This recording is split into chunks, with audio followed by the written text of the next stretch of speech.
고1 중요하잖아요. 그렇죠. 저 학교 다닐 때 그런 말이 있었어요. 고3 때부터 열심히 하면 아니다. 고1 때부터 열심히 하면 현역대 대학을 가고 고2 때부터 열심히 하면 재수하고 고3 때 시작하면 삼수한다. 이런 얘기가 있는데 고1이 참 중요하잖아요. 어떻게 보면 이제 고등학교 생활이 시작이니까 발판을 좀 잘 마련해야 되는데 고1부터는 좀 어떻게 좀 준비를 해야 될까요?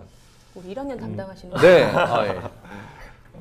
대학에 입시해서 어떻게 보면 모든 학년이 가장 다 중요하다라고 이렇게 이야기를 할 거예요. 이제 그 중에서 우리가 특히 수시가 80% 정도를 차지하고 있는 상황이기 때문에 수시에서 가장 중요한 학년은 2학년입니다. 2학년이요? 네. 왜 2학년이에요? 2학년에서 공부하는 과목들이 다 흔히 이야기하고 있는 교과 성적을 산출하는 과목들이에요. 그리고 내가 무슨 공부를 하고 싶어 하는지에 대한 내용들을 엿볼 수 있는 부분들이 흔히 이야기하는 일반 선택 교과목들. 네. 그래서 가장 중요한 부분이기도 하고 또 하나는 이 과목이 또 다 수능 과목이에요.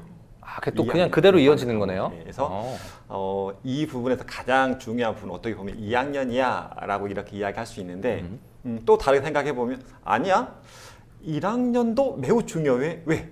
1학년 시기에 공부하는 과목은 모든 학생들이 동일하게 공부하는 공통 과목이에요. 아, 그렇죠. 맞아요. 그때는 뭐 인문 계열이어도 그 이제 공통 과학 과목 뭐 이런 거 맞아요. 다 배우고 그랬던 기억이 나네요. 네. 네. 그러니까 지금 우리 교육 과정이 예전에 공부했던 것처럼 인문계열, 자연계열 이런 식으로 구분하는 게 아니라 통합이기 때문에 국어, 영어, 수학, 사회, 과학 그리고 뭐 이제 등급이 산출되지 않지만 과학, 탐구, 실험, 그리고 한국사 이런 과목들은 전국에 있는 모든 수험생 흔히 이야기하는 특성화고든 일반고든 마이스터고든 네, 뭐 다 똑같습니다. 똑같이. 네. 예. 이렇게 해서 공부를 해 나가는 거기 때문에 어떻게 보면 기초적인 부분들을 공부해가는 과정이다라고 생각을 해보시면 될 것 같아요. 네. 그리고 어떻게 하면 좀 대학을 잘 갈까라고 할 때 수시가 되든 정시가 되든 이 친구들이 조금 더 이렇게 공부를 해 나갈 수 있는 어떤 좋은 습관 그런 부분들 길러가는 부분들이 지금 고등학교 1학년 과정이다라고 네. 생각을 하고 있는 거고 네. 또 학교 활동의 어떤 기본적인 방향에 대한 부분이 세팅되는 것도 당연히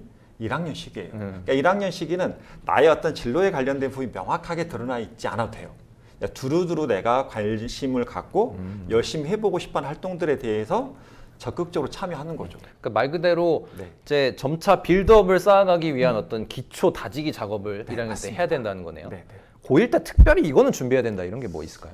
학생들 입장에서 가장 부담스러운 건 사실 진로에 대한 고민 시기거든요. 왜냐하면 2학년 때부터 듣는 선택 과목을 1학년 때 또 고르다 보니까 내가 내 진로에 맞춰서 어떤 걸 들으면 좋지, 내가 내 진로와 관련해서 어떤 활동을 하면 좋지를 굉장히 많이 고민하는 시기예요. 네. 근데 저희가 사실 입학사정관으로서의 경험이랑 또 학교 현장을 또 지원하는 대입지원관의 경험을 바탕으로 꼭 아이들한테 해주고 싶은 말은 진로에 너무 목매달지 말았으면 좋겠다. 좀 넓게 봤으면 좋겠다. 진로를 꼭 명확하게 직업적으로 결정해야 된다는 압박감을 좀 버려라. 뭐 예를 들면 이런 거예요. 뭐 나는 회계사가 되겠다. 네. 아니면은 나는 뭐가 있을까요? 변호사가 되겠다. 이렇게 명확하게 딱 정한다기보다는 좀 열어두라는 거죠.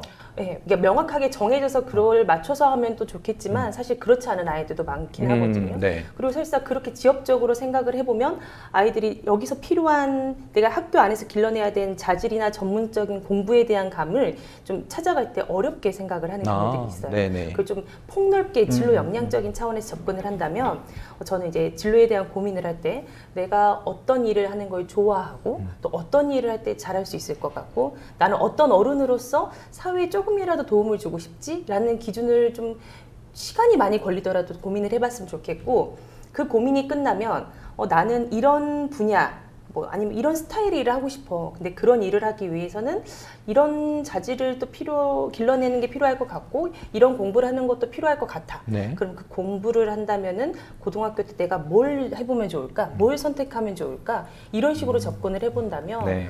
우리 1학년 때부터 차근차근 본인의 학업적인 부분, 또 진로와 관련된 활동 설계라든지 이런 게 다 순탄하게 풀려나가는데 네.